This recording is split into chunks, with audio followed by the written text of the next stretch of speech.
अल खिदमत फाउंडेशन गुज़िश्ता कई दिहाइयों से सुन्नत-ए इब्राहीमी की आसान, बासहूलत और शरई उसूलों के मुताबिक अदायगी को यकीनी बना रही है।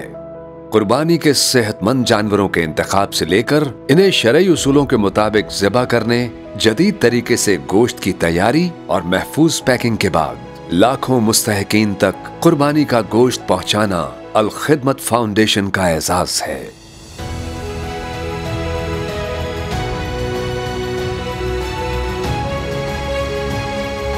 इस ईद आप भी अल खिदमत ऑनलाइन कुर्बानी की सहूलत से फायदा उठाएं और न सिर्फ पाकिस्तान के मुस्तहक अफराद बल्कि मजलूम फलस्तीनी खानदानों तक भी कुर्बानी का गोश्त पहुंचाएं। घर बैठे कुर्बानी अतिया करने के लिए अल खिदमत वेबसाइट विजिट करें www.alkhidmat.org/qurbani 0800 444448।